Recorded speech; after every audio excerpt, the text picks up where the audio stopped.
Salut El Japon, c'est Philippine. Je vous invite chez moi et puis on va regarder mon dressing. C'est parti.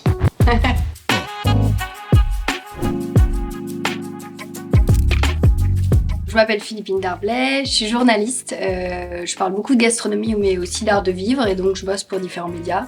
Et aujourd'hui, je suis un peu créatrice de contenu, il faut le dire aussi. Alors là, c'est le premier placard. C'est un petit peu comme un gruyère, il y en a partout. Enfin, pas tout à fait la bonne image, mais... Donc là, je te sors des pièces que j'adore.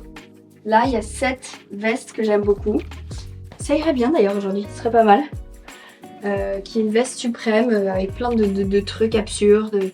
Des filles à moitié nues, des cigarettes, des barésies. Mais bon, quand c'est mis avec des choses très chic, et ben on peut jouer un petit peu avec les contrastes. Ça, j'adore cette veste aussi, que j'ai trouvée à Tokyo.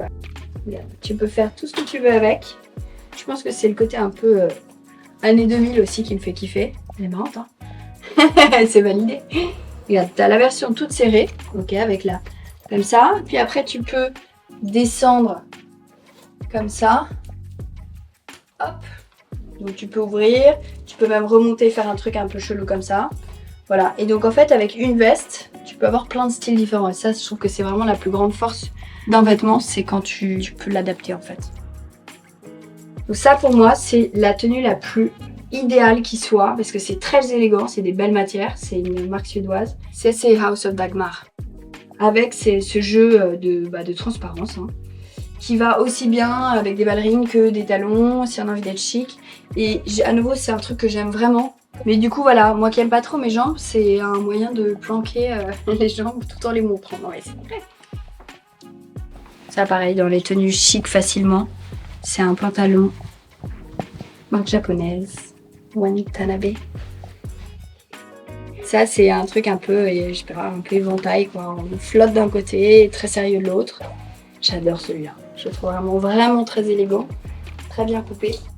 Le placard, un short, franchement ça je l'adore, vous savez pas le confort que c'est.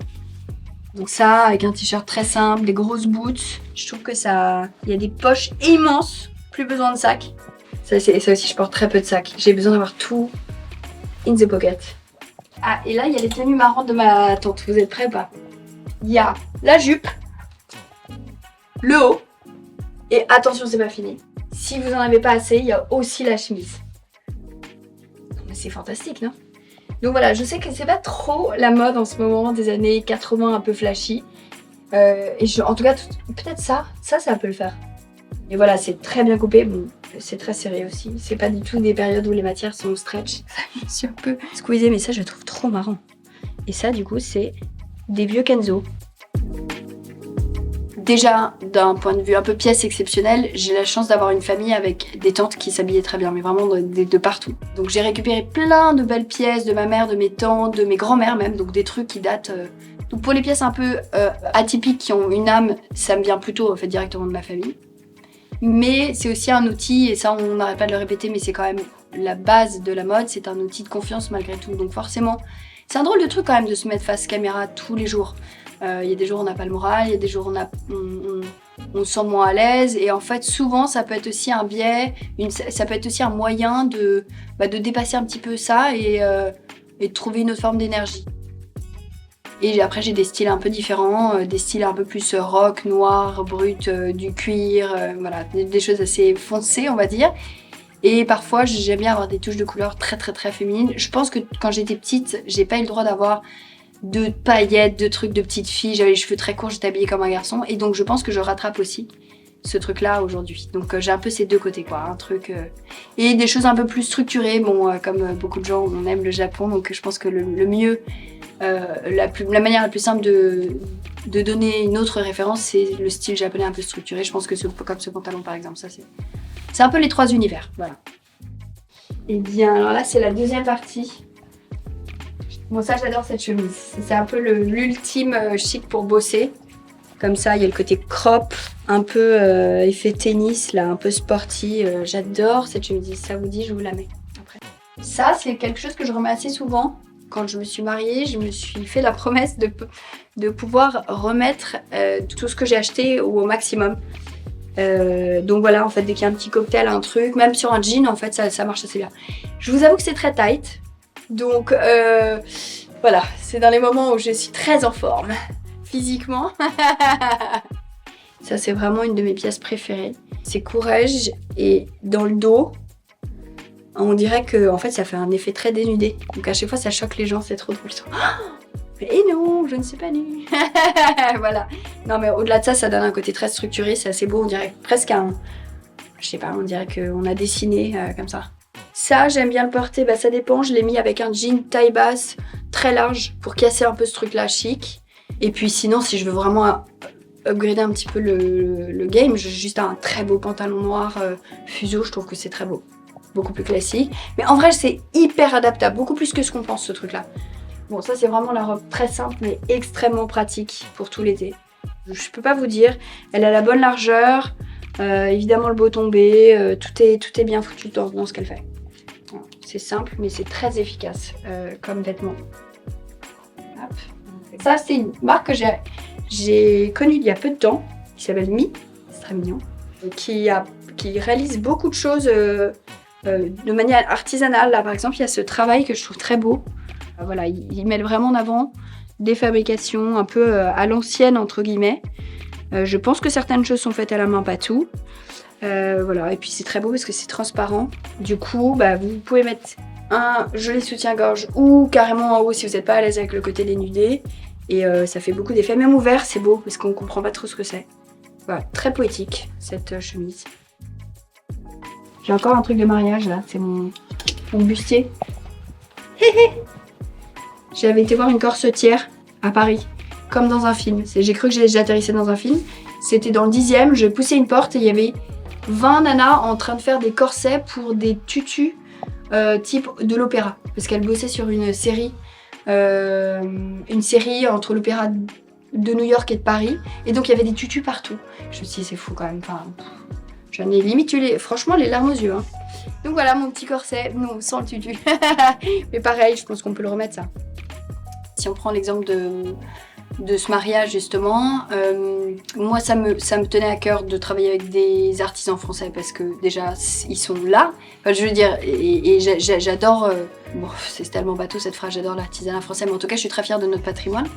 Et j'avais une mère qui était créatrice de bijoux, un père photographe, donc j'ai toujours vécu avec différentes formes d'artisanat. Donc je pense que très naturellement j'ai grandi avec ça, et puis en fait c'est ça qui nourrit mon métier aussi aujourd'hui, c'est-à-dire que je vois les chefs comme des artisans, enfin voilà, que tout ça c'est assez cohérent. Et donc, bah, en vrai, ça dépend quels sont les sujets, mais c'est vrai que la partie la plus importante pour moi c'est le haut.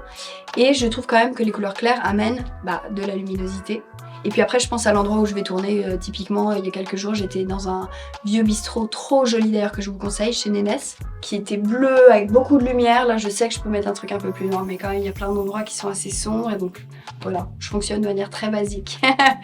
Et puis le style aussi, c'est un peu absurde d'arriver dans un vieux bistrot avec une tenue too much.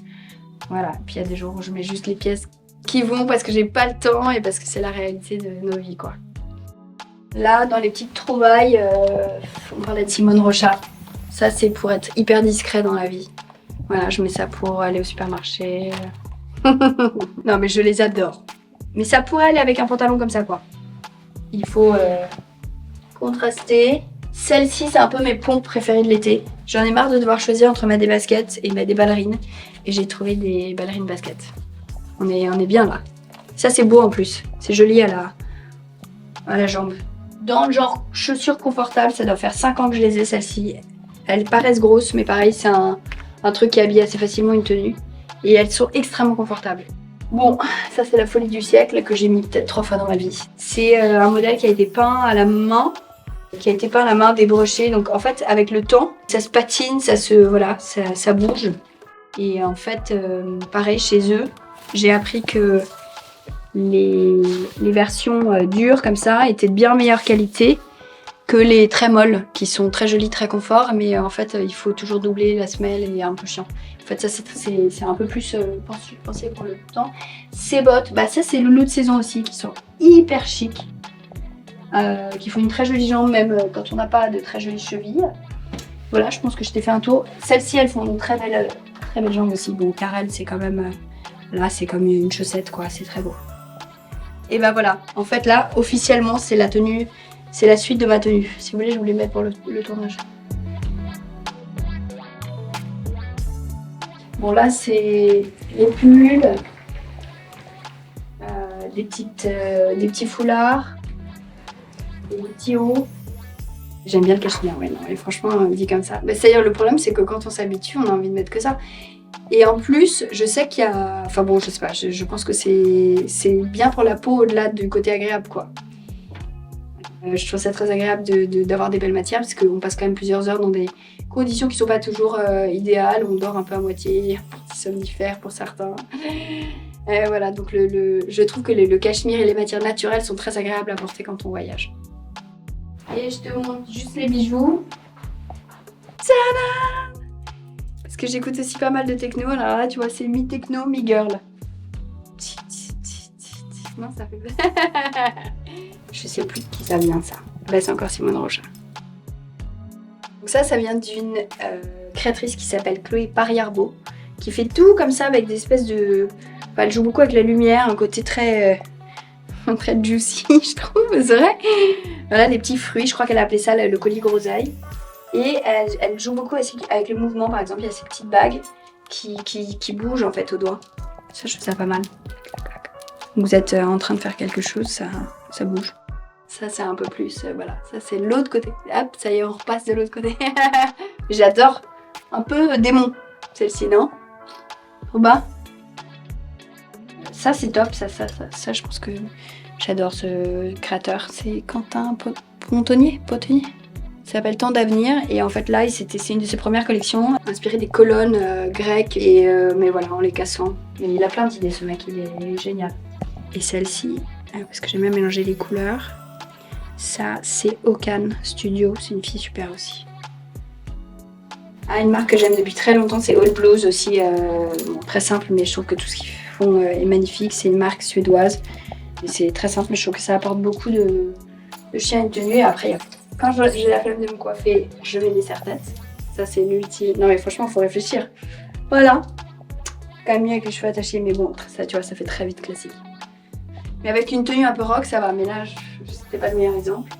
Voilà, des petites choses en dentelle. Ça, c'est pas mal. J'aime bien essayer des trucs sur la tête, en fait. Mais oui, effectivement, c'est ma tête qu'on voit beaucoup, donc voilà. Et puis, faut penser flemme. Voilà, accessoires qui permettent d'avoir l'air d'être à peu près correct sans faire trop d'efforts. Et voilà, je crois que je vous ai fait le tour. Hein, des bagues, 20 000 bagues, des trucs de broc que j'ai tués. Donc mon sac, je vais vous montrer ce qu'il y a dedans. Ça ressemble vraiment à ça quand je me balade la journée. Parce qu'en fait, je pars le matin, je découvre 25 endroits, je déjeune dans un autre, je fais des rendez-vous et souvent on enchaîne avec des événements, des choses comme ça. Et donc en fait, il faut tout dedans. Alors, déjà, parce que je vieillis, je porte des lunettes. Ce sont des vraies lunettes, ça n'est pas que pour le style. Clac, je les aime beaucoup. Ça va pas avec tout, mais je les aime beaucoup. Parce que ça... Mais j'ai toujours besoin de réfléchir à des accessoires qui m'habillent quand j'ai la flemme de l'être. Ça, c'est ma petite caméra magique, Osmo Pocket, que pas mal de gens utilisent, qui a le mérite d'avoir un écran beaucoup plus petit parce que pareil, j'en ai marre de voir ma tête. Je veux dire, c'est quand même un drôle de métier, on est conscient de sa tête tout le temps, donc ça au moins ça me permet de déplacer l'attention ailleurs. Alors ça, sans faire de clichés, j'aime bien en avoir. En ce moment, je suis en train de finir un reportage sur tous les clubs de Berlin qui sont en train de disparaître. Donc je vais me balader dans la ville et tous les endroits où j'allais quand j'avais 20 ans, qui sont soit plus existants, soit en phase de fermeture, parce que malheureusement c'est le cas, et ben je photographie juste la porte et je pense que je vais retrouver des vieilles photos de soirée d'avant et de pouvoir faire un espèce de pêle-mêle de ça. Bon, comme d'habitude, une super brosse, on ne vous présente plus la bonne brosse. Ça c'est vraiment le move de fille, tu vois. Il y a des filles qui ont ça tous les jours dans leur sac, alors j'ai commencé à faire pareil. Si peut-être comme ça je serais un peu plus apprêtée, tu vois. Et bon, le portable, un peu lourd, mais très pratique ce truc-là, parce que je peux le poser. Et du coup, regardez ma tête en faisant plein de bêtises et en parlant. Très facilement, plutôt qu'un truc qui se colle et qui tombe et qui gêne tout le monde. Et là, attends, j'essaye de montrer. En fond d'écran, c'est très mignon. C'était ma famille qui faisait bye bye dans un bistrot. Je les trouve très mimi. Je jette toujours un peu au hasard des glosses. Ah oui, il est bien celui-là, le Guerlain. Il est bleu. En vrai, ça fait juste légèrement teinté. Et bon, ceux d'Hermès, c'est quand même... Celui-là, on voit qu'il a vécu, il a même été un petit peu cassé. Mais des choses simples, comme ça. Et après, bon, des écouteurs, avec quand même une petite souris pour rappeler la base. Et ça, franchement, je sais pas si je vivrais sans. Et bon, une recharge, forcément, il en faut 28, parfois j'en ai 2. Dans les gels hydroalcooliques, le seul que j'ai trouvé qui sentait vraiment très bon, c'était celui-là. Au fenouil et à la lavande. Voilà. Et c'est la Briquette, c'est encore une marque suédoise. On va croire que je bosse pour le pays. Voilà, bah, je crois que c'est tout. On va regarder quand même dans les petites poches. Ah oui, alors j'ai des trucs chelous dans les petites poches, tiens. Alors, comme je bois trop de café, maintenant j'apporte mon petit bonjour dans les endroits. Encore des glosses, celui-là il est top, il est coréen. Encore des glosses. Comme je vais au sport, bah après petite crème. Voilà. Des médocs. Mais encore des... Ça on m'a dit que c'était super ça. C'était une top marque quand on avait vraiment les lèvres abîmées. C'est une pharmacienne qui me l'a donné que j'adore. Évidemment avec tout ça, en réalité je ne mets aucun gloss la journée. Franchement j'ai eu du mal à trouver un sac chic qui soit sac à dos. Mais j'en peux plus de me casser le dos et je fais trop de choses la journée. Donc c'est un sac Prada. Et je change un peu les petits trucs. Là c'est ma petite sœur qui m'a ramené ça de Thaïlande. Je le trouve mignon, je trouve que ça va bien avec mon style. Et plein de charms différents. Ça vient de My Cream. Mais je trouvais ça pas mal. C'est plein de chance. On n'en a jamais trop. Merci beaucoup à Japon d'avoir écouté la vidéo. Et je vous dis à bientôt. Bye bye.